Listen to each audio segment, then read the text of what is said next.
Cinema ரகசியம் நேயர்களுக்கு வணக்கம். 1957ஆம் ஆண்டு வெளியான மகாதேவி திரைப்படத்தில் ஒரு சம்பவம் நடந்துள்ளது. எம்.ஜி.ஆர்., சாவித்ரி இணைந்து நடித்த இந்த படத்தை சுந்தர் ராவ் நட்கர்னி இயக்கியிருந்தார். எம்.எஸ். விஸ்வநாதன் இடையே நெருங்கிய நட்பு இருந்தாலும் கண்ணதாசன் சிபாரிசு செய்த ஒரு பாடகிக்கு எம்.எஸ்.வி. வாய்ப்பு கொடுக்க தயங்கியுள்ளார் என்பது பலரும் அறியாத ஒரு தகவல். ஒரு சினிமாவில் கிளாசிக் ஹிட் பாடல்களை எடுத்துக்கொண்டால் அதில் எம்.எஸ். விஸ்வநாதன், கவியரசு, வைரமுத்து கூட்டணியில் உருவான பல பாடல்களை சொல்லலாம். இவர்கள் இருவரும் இணைந்து எம்.ஜி.ஆர்., சிவாஜி உள்ளிட்ட முன்னணி நடிகர்கள் பலருக்கும் பல ஹிட் பாடல்களை கொடுத்துள்ளனர். அதேபோல் இவர்களுக்கு இடையேயான உறவு தமிழ் சினிமாவில் இன்றும் பெருமையாக பேசப்படும் ஒரு நிகழ்வாக உள்ளது. மேலும் எம்.எஸ். விஸ்வநாதன் நடித்த காதல் மன்னன் படத்தில் கூட அவர் கவியரசு கண்ணதாசன் குறித்து புகழ்ந்து பேசி நடித்திருப்பார். படத்தில் அவர் வைத்திருக்கும் மெஸ்க்கு கூட கண்ணதாசன் மெஸ் என்றே பெயரிட்டிருப்பார். இவர்களுக்கு இப்படி ஒரு நட்பு இருந்தாலும் எம்.எஸ்.வி. கண்ணதாசன் இடையே சில சுவாரஸ்யமான சம்பவங்கள் நடந்துள்ளது. அந்த வகையில் 1957ஆம் ஆண்டு வெளியான மகாதேவி திரைப்படத்தில் ஒரு சம்பவம் நடந்துள்ளது.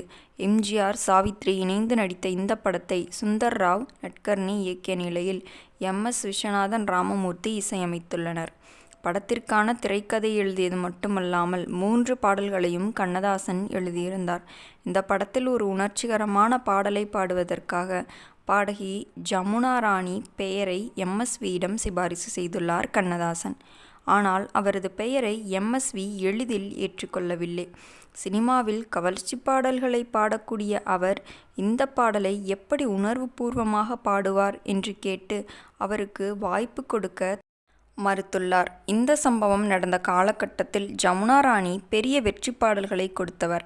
எம்.எஸ்.வி. சொன்னதை கேட்டு கோபமான கண்ணதாசன் இந்த பாடலை அவர் பாடினால் நன்றாக இருக்கும் என்று நான் சொல்கிறேன் என்றால் எனக்கு தெரியாமலா நான் சொல்கிறேன் என்று வாக்குவாதம் செய்துள்ளார்.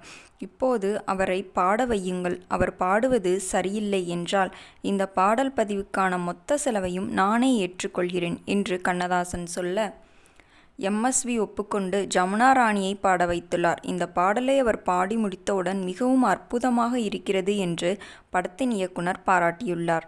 அதன் பிறகு அவர் வெளியில் வந்தவுடன் எம்.எஸ்.வி. தனது தவறை உணர்ந்து மன்னிப்பு கேட்டுள்ளார்.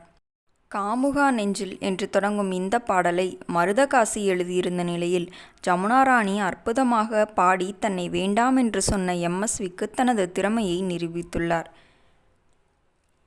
நேயர்களே, இதை பற்றி நீங்கள் என்ன நினைக்கிறீர்கள் என்பதை மறக்காமல் கமெண்டில் கமெண்ட் செய்யுங்கள். மேலும் இது போன்ற கண்ணதாசன் எம்.எஸ்.வி.க்குள்ள நடந்த சண்டை பற்றி உங்களுக்கு தெரியுமா என்பதையும் மறக்காமல் கமெண்டில் கமெண்ட் செய்யுங்கள். இந்த வீடியோ உங்களுக்கு பிடித்திருந்தால் வீடியோவிற்கு ஒரு லைக் கொடுத்துவிட்டு நமது சினிமா ரகசியம் சேனலையும் சப்ஸ்கிரைப் செய்து கொள்ளுங்கள். உங்கள் ஆதரவுதான் எங்களின் பெரிய பலம்.